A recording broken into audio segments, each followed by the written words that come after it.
free enwa game course so St James Park Newcastle bobuku no ana Barcelona ye ball game ni nyina ba wie no na Barcelona bobuku no etimi akwa win 2-1 which I believe a very good results at the Barcelona team no kwaku meji to mu say Newcastle ne Barcelona de level quality BBM Barcelona e was say Newcastle nemum se yebeka no kra kire ye ho a se u pe venue ba ko a se u kwa wini e wo ho no e dene pa na Newcastle fofie e ka ho bi eya na enye easy se obeko St James Park na wetimi akwa wini enye se wu wini nko a wasa dominate Newcastle bobuku no enti se Barcelona akwa wini na Barcelona sa dominate Newcastle bobuku na the first thing you need to do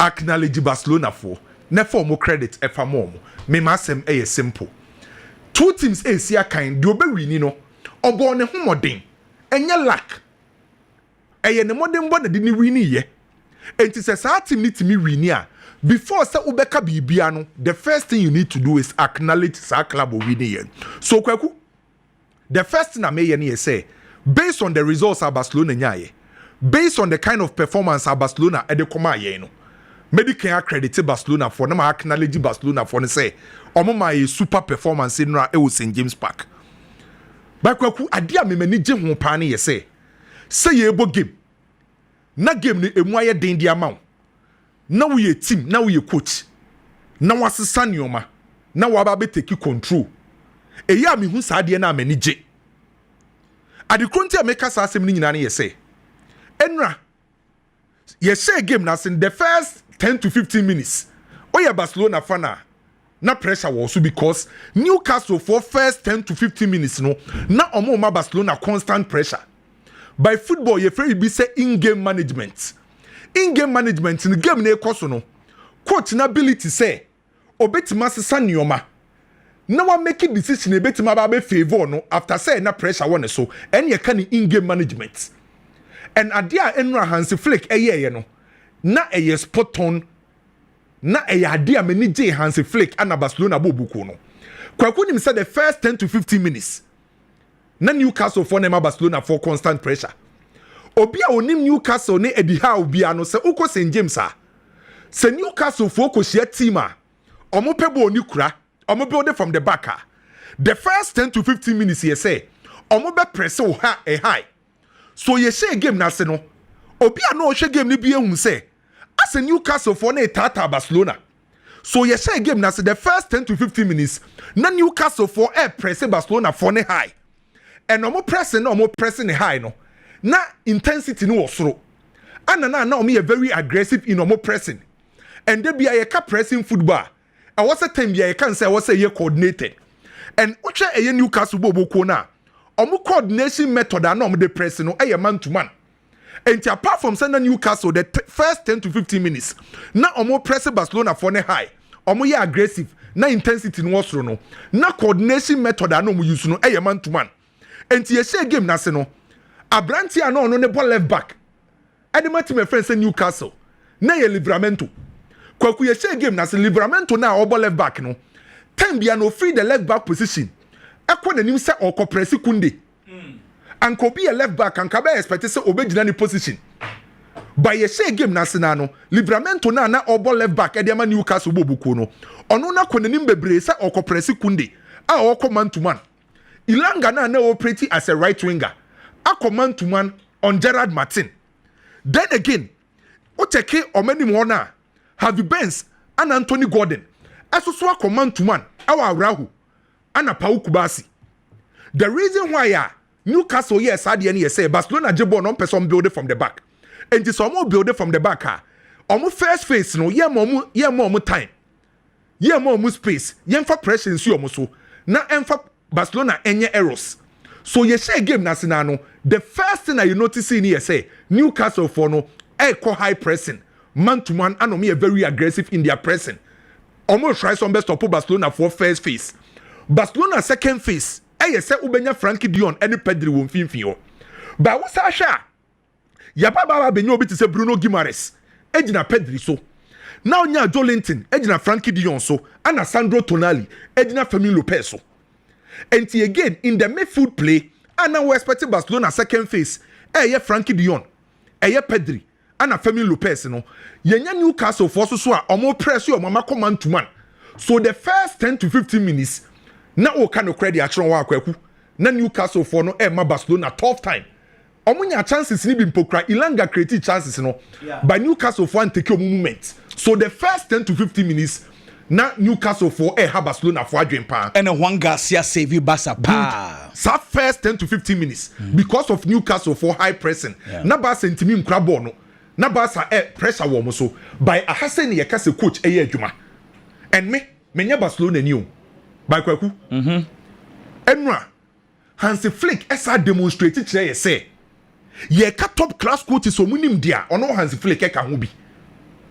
onim dia Hansi Flick ye ya nyoma tan ye on see ye share game na se no na oyusu Rashford ana Brante friend say Rafinha our wing soccer se pa by a quarter time ana Hansi Flick esa ne nyoma en kwaku nim dia Hansi Flick ye Hansi Flick decide say ne dia obema Rashford ana Rafinha omo nya wide wingers bomba ye narrow wingers in a sense say Rashford and Rafinha no say anytime bia Barcelona be kura ball no bia no omo free wing so na omo ba close to the midfielders and say ohwe picture here that Facebook here akwaku ohun Rafinha and Rashford say omo move inside by ye say game na say the first 10 to 15 minutes na Rashford and Rafinha mostly omo operate a wide area by time course so after 15 minutes no and Hansi Flick decided say what so sanioma and the Rafinha and Rashford move back inside say ombeye close to the midfielders then Lewandowski now operate as the number 9 we expect to say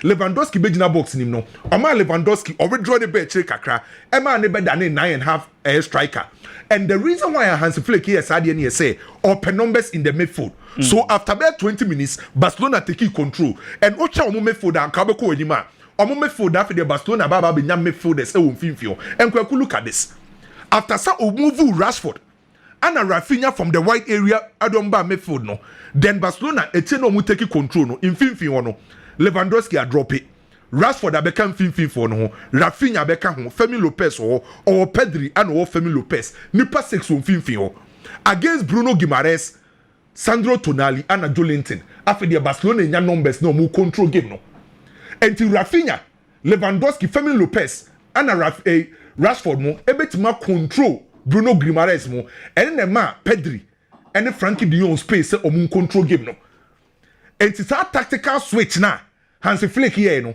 it say ohun ya na Frankie de Jong and Pedri control game ne kese and the ma Barcelona bobuku no na enye bibia because coach ne how was san yoma omuvu Rashford omuvu Rafinha inside no after the free Pedri and Brante friend say Frankie de Jong say omun control game na after the Barca abenya more numbers and that understanding between Pedri and Frankie de Jong omun complement each other very well sa two players we Pedri and Frankie de Jong omun ye proper ball technician obi o ye ball technician ne midfielders a ball ni kura na ne ball skills no osoro and how omun complement each other very well so omun me no si akan enura na won so omun nyina timi set tempo no omo nyina timi scanning environment no omo angles are making sure say omo betime move in omo weight of omo passes and sa two players we no e control game ne de Barcelona after na won say Barcelona fonsa e da team e friend say Newcastle so and sa we pick Pedri a enura Pedri omo rhythm control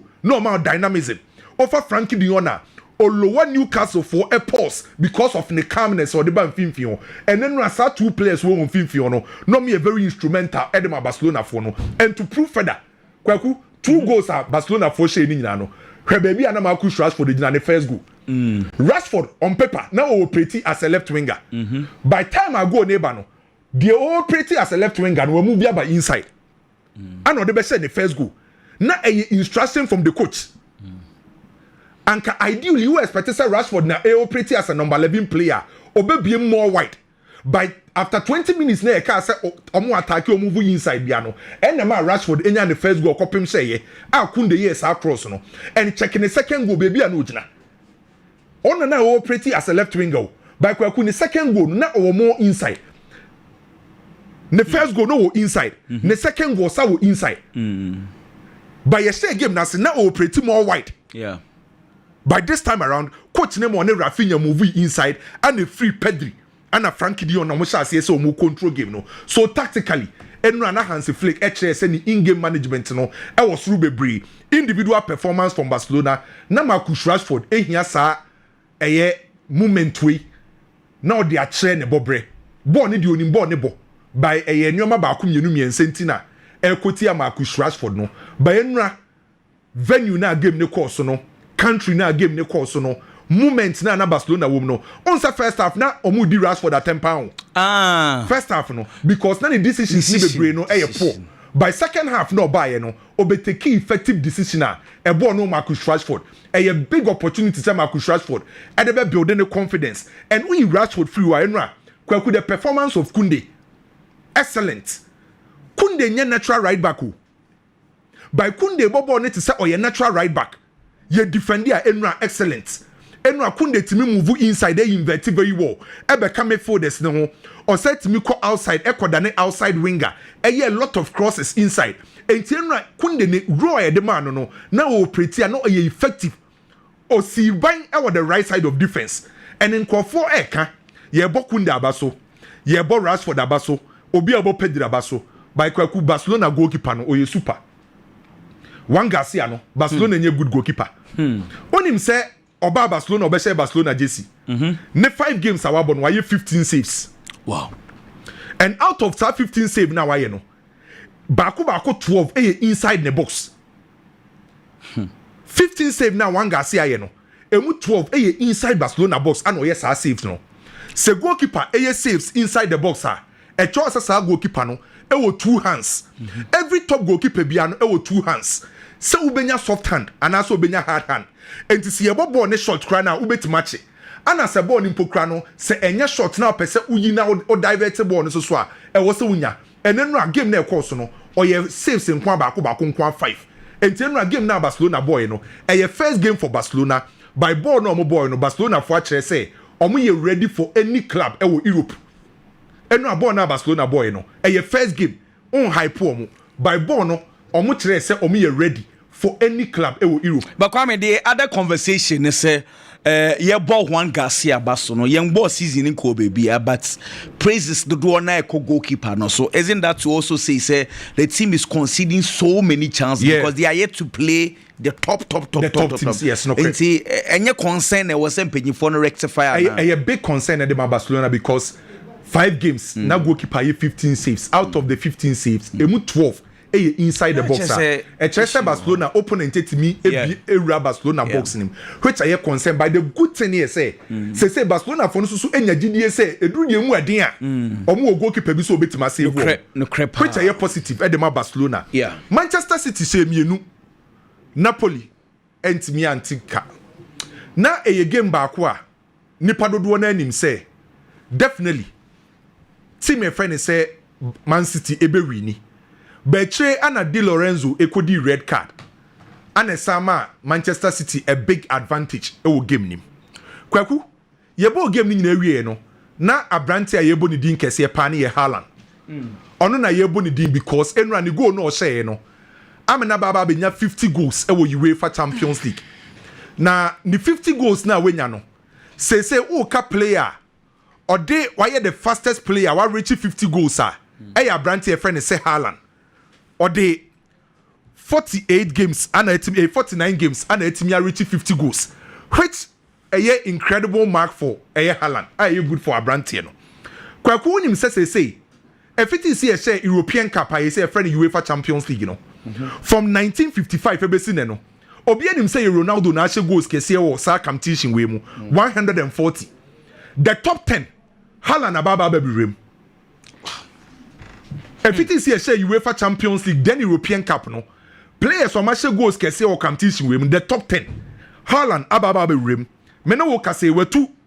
The legendary Alfredo Di Stefano, Mohamed Salah Gusu Bobo by Haaland Etuno, were 2 Shevchenko, Ibrahimovic, Eusebio, Inzaghi, Drogba, Hurricane Munina. A true rate now, Branty and the Air Force Rohona, a positive. And Kwaku analyze Haaland goals, I was ɛwɔ UEFA Champions League no. Okay. Ni 50 goals na wahyɛ wɔ UEFA Champions League no. Onim sɛ kwaku emu 48 ɛyɛ inside the box.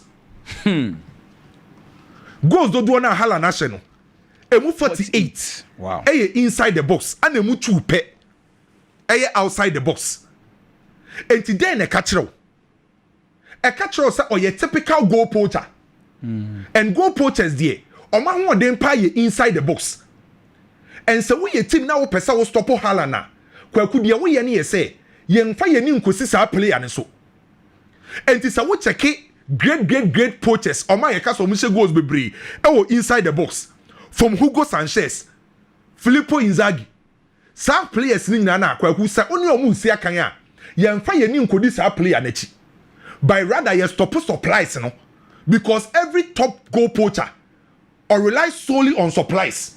Sɛ ofa Benzema na ofa Haaland na ɔmo yɛ different players altogether. Benzema betima ba n'akyi. Ɔba ba abɛgye ball. Ɔbɛ dribble. Ɔbɛ movie. Ɔbɛ linky play very well. Opposition very well. Ɔbɛtima gyina any angle ahyɛ. Sɛ ofa Ronaldo phenomenon. Brazil Ronaldo. Mutu mudua. Ɔbɛtima drop ya ba abɛgye ball. Ɔbɛtwe no ɔno akɔ akɔhyɛ. By Haaland style no ɛnte saa. Ne deɛ ne yɛ sɛ mo nya adwuma na mo mfa ball ne mbrɛ mo wɔ box nim. Mo de ball ne brɛ mo wɔ box nim a me de ball ne bɛto atenim. Enti saa type of strikers ne from so ɔmo yɛ poachers. Ɔmo ho ɔden pa ne yɛ sɛ ɔmo bɛ delete inside the box. And to stop this kind of players no kwaku, yɛ stop supplies. Okay. Enti anytime bi a Haaland entimi anhyɛ goals no, ɛkyerɛ sɛ ɔmo de ball ne kɔma Haaland no, ɔmo enye ɔmo de. By anytime bi a Haaland bɛhyɛ goals no, ɛyɛ time onye a lot of supplies. Enti so what check Manchester City a match mu yɛ dende ba ɔmo pa no, ɛyɛ a focus opponent nim focus on Haaland, but mu focus on suppliers. Na ɔmo de stop ɛyɛ Haaland. By the rate abrante ni si kɔ no, based on the age numbers no de ma yɛ no kwaku ɛnkyɛ bia no Haaland bɛhyɛ a lot of goals ɛwɔ UEFA Champions League. Manchester United ɛbɛbɔ Chelsea weekend yi. Na no na Enzo Maresca ayɛ ne press conference. Na ne press conference mete sɛ na wobo. Ɔse ɔhwɛ Garnacho adwuma a ɔyɛ 2 matches a Garnacho abɔde ama Chelsea no. Abrante no etimi adapt very well to Chelsea style of play. Na Garnacho ready to start for Chelsea. I believe good news edema Garnacho as a player. Kwaku obi enu wo betima convince me say Garnacho ni mbobo. Talent will be, quality will be. By diaka confidence, playing time, consistency. Na wetimi develop ye do some pempenso no. Eno na aka Garnacho boboku ni. Garnacho side. By adekronti a was a Garnacho ye serious or Chelsea ni yese kwaku. Ehimfa pa na Garnacho wo pretty. The left wing. Baby out the Garnacho two timi boni ye pa the left wing. Currently uko Chelsea ne left wingers no Jimmy Gatins. Say Jimmy Gatins na adaptation slow kakra di ama no. Oba benya branch friend say Tariq George. Tariq George nyo obi a betima rely so much on Tariq George. Enti to dem pokra for si coach ni say wo so use Pedro Neto. The left wing. By kwaku se Garnacho ni bre. No ka se obobo ne pa na. Obetima ma left wing e wo Chelsea aye ne dia. Because clearly so we check Chelsea left wing position ho na. Omo nse den obi a wetimi still sa left wing no. Because Pedro Neto na to bi a coach ne switching de ko no. Pedro Neto ne so per right wing ne mo. Enti se Garnacho na ye say coach ne say obema na hyase no. Se otimi still sa position na a big opportunity e de ma Garnacho say obetimi develop amiehu talent wo Garnacho. But there ba about football ne say talent alone ain't be found draw. Here other factors na etimi push you do akosoro. There were a lot of talented players mentimi ndu some pempenso no enye so winning ball ne bo. But we rely on solely on talent nkwa entimi mfa ndu some pempenso no. Enti apart from talent no here other factors na etimi amwadu top level. And factors ni bi no hard working. Se nyankopon cha wachede ni nyina se onim ball ne bo. Na unya obi a we hard working player untimi ndu some pempenso no. Even the likes of Ronaldo, Messi, apart from our talent ne ball no mo bo adoma chede nyankopon de am no twekwan omo fa so hard working players e ka hum na di omo do some pempenso no. Enti Garnacho benya opportunity ashase de ama Chelsea a oyi ne talent ne quality so a e was so more serious no working hard on the field say obetima make sure say talent and the potential no ebetima pie say na ye be man opportunity amana shase no oyi ne talent afi ho a dedication kwaku untimi achieve and be successful abra wonye dedicated to adwuma a wo ye no adwuma bi a wo ye no say wo pese odu sam pempenso no na wo ye successful a e wo say utimi ye dedicated to the job a wo ye uyi wakoma mu say adwuma we na me ye enti wo say me kume ho na me ye enti say Garnacho be du sam pempenso na e wo say utimi dedicate ne ho edema Chelsea bo bokuo no e wo say you very disciplined don't take responsibility enti mani age e dia ma Garnacho say Enzo Maresca say wetimi adapt very well and you most likely say Obama na the first start at Chelsea. Big opportunity for Garnacho. Otimibo no oboni here. The left wing go ni betima ba be dia. Or you self-motivated. Yeah. Because hopefully say man you for ni ndini yi. No cre. Na one na and also so Amanako he overdo things. Na akwa ha adwini. And also ya ha adwini yi pa. Well, let's see. Na me de manu si no quote Pep Guardiola say team a solid with England Arsenal. Or say be Arsenal. Because some Kwame for no more team. And from a tactical standpoint, me ya ne Pep ya. Yeah. Because just 1 minute. Oche Arsenal bubuko na kwa position be na obeka sa omo lucky. You say there. Department bia we are fortified. Department bia goalkeeper omo one of the best for Premier League David Raya. No, he's defense the best currently. Defense omo players, midfield, attack. Omutimi the set piece go open play counter. Enti me ya ne Pep ya adwen say Arsenal bubuko no very solid. So it's up to us now say no bet me live up to the hype anchor for them all. Henry and no say I was say Arsenal edge league in by all cost and now someone trophy. Inti looks like pressure amount say coach Surpass but Kwame you moving on. Now Biggie Kwagu mama on to us way. Kwaku Newcastle and the Barcelona game no. So watch how Newcastle plays this season now. Menya sure say na obey surprised say Newcastle was going to give Barcelona that kind of run for their money. Honestly speaking, Obi Oshe Newcastle from last season, the big games especially, how they play, how much set up on team to face Omo because Omo ye giants, Omo ye big, Omo ye kese for no. Obo se name be den dia ma Barcelona bobo ko no. This season obi an hu hwe krampo.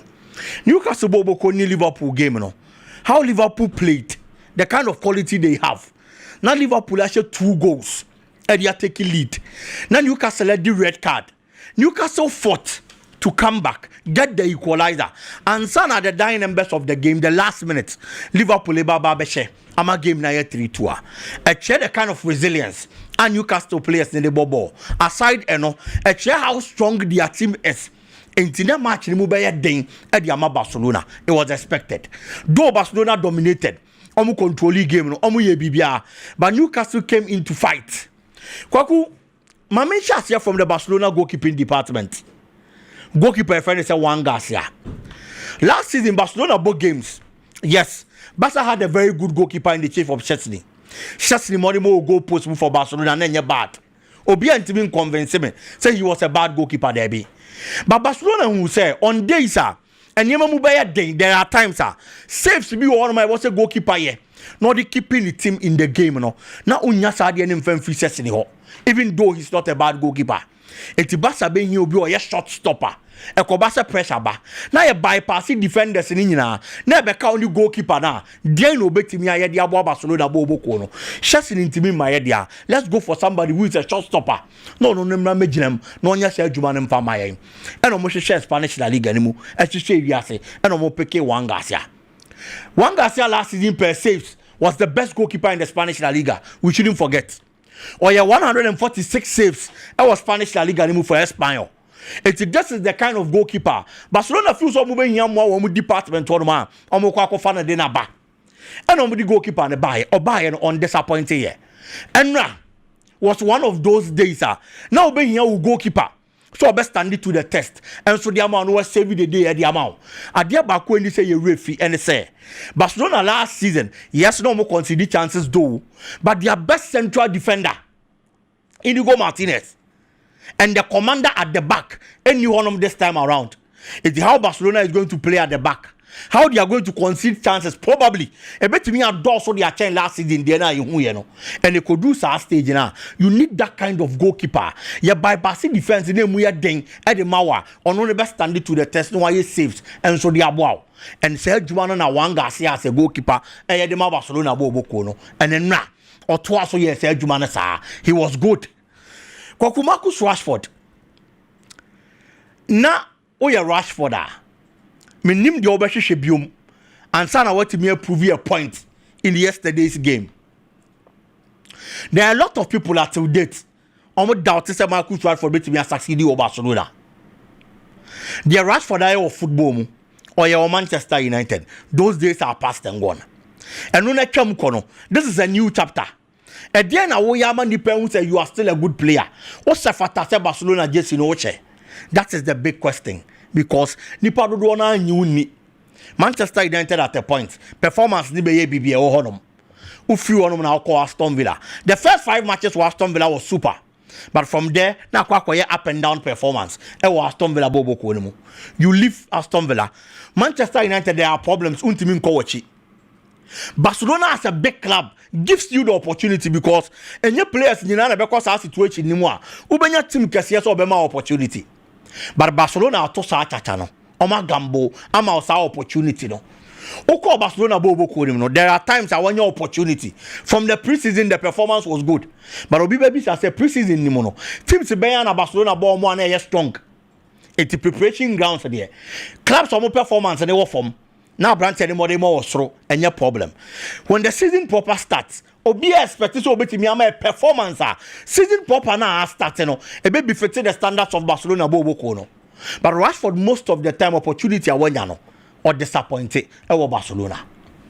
Coach akache player no say so obe person obeto aso Barcelona they also up in the game. That is what it is rumored in the media it was Spain.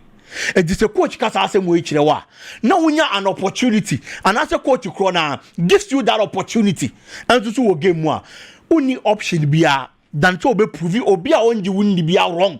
So you still have that kind of quality. Fortunately for you, it is against a side you know very well.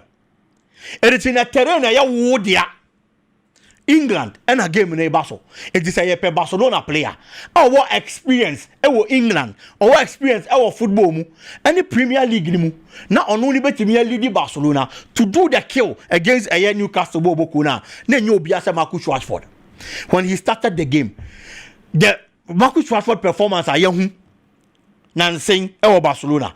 So bet me a football no take you on players or bet dribble or pace or ball into space man or bet me a kwa.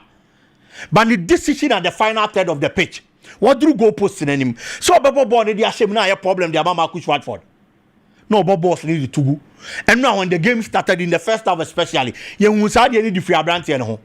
It's in there I say Rashford they say Canada send the money in Concan and then you bet me a Barcelona Bobo Kono. It is all a player. Now find yourself in such a situation. You have to prove the doubters wrong. And then I was happy to have those 2 goals. Not picking the man of the match award. At least in the absence of certain key players, Barcelona you stood to the test of Barcelona. One thing I realized in the first half, especially Kwaku, now Barca missed the absence, and after no more missed the presence of a brand friend Lamine Yamal. Yes, there were times at Newcastle Coco go actually one man. You are going to need player back to the players. No moving out of their spaces. Now say almost structure. Now Barcelona nyasa in the first half. And 2 months a Pedri football now. Or pushy ball corner anymore no do flank on the man. And was all signs to come backwards. Because who do the ball name mano? No yes said Jumana Diama Barcelona. Created that opening in the Newcastle defense.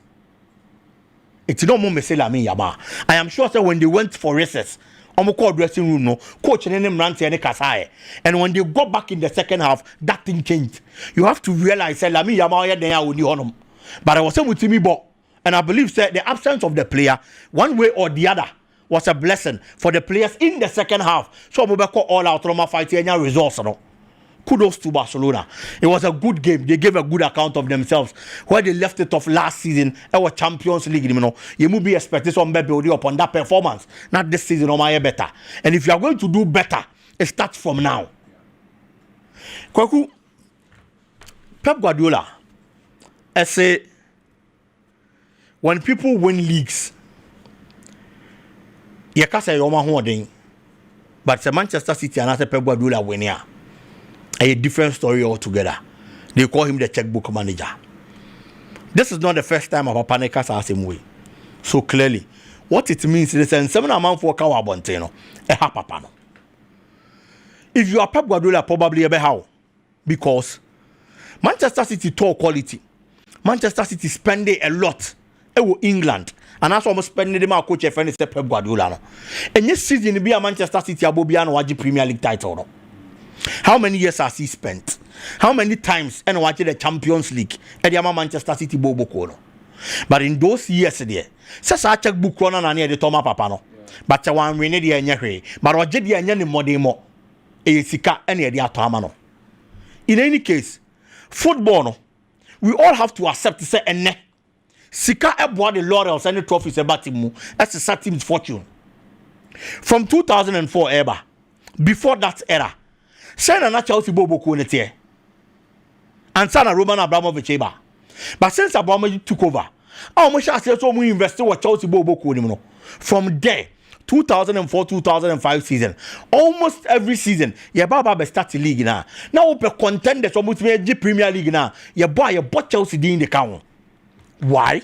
Because I face the car, but almost top players. It got to a point in time. Chelsea filled in the first 11. As much as 6 national team captains. It was squad in the and nobody told those players. Paris Saint-Germain at a point, even though Champions League are not much in the no one sent him in Kaye. But when Paris Saint-Germain started spending big, almost as almost talk as a phone in Europe, almost the secure rubber book. Kwaku, then I hear you Paris Saint-Germain, the French League ever done it like a best right at the man. Paris Saint-Germain, your statistics in a contenders are on Kahono. Cecia, your statistics in London and I boni first, even before. Luis Enrique Babe take over. No Baba Champions League. Are no more pressure. So these things are normal. Everybody have to accept. Se bona ye bono. Dia ye no. Se when you invest a lot, maybe you buy to say by Leverkusen with no disrespect. And one man, when you're good players be, when you're good manager, no put it together a squad. No dia Baba be fam no ajeba ko dia mawo. But your boss are season new year. Dia in some more dey be strengthen the team. Or strengthen the team anywhere. So we be Baba league the free in 7 a better thing because on only was scored this strengthen. That is the bad Leverkusen, but we shot that one and the Bayern situation. It's young to football and near Masters. Why ne? Also person winning laurels and Sika no decision the team. Sika sign and Mikel Arteta. And the Aquacofa Joker Zenaba when he needed a striker. Miriam says some way.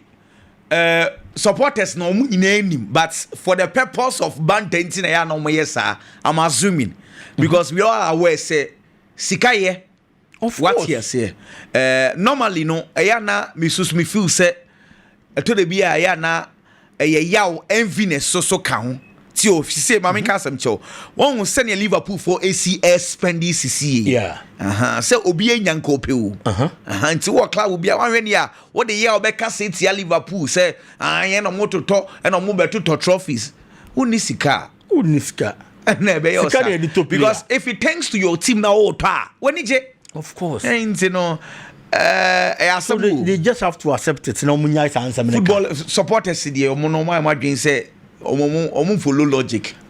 Aside supporters in the crown, coaches they be writing these things off. Sir. Oh, coaches they be Timika be say you have to 2 players a man now. This is football. We have quality to win, Nana. Yes, yeah, supporters nankasa no. Unse supporters there. Yeah, support say because we support. So normally we don't normally follow logic and facts. What you say? The akuma na ya na di ichiri. What you say? Anyway.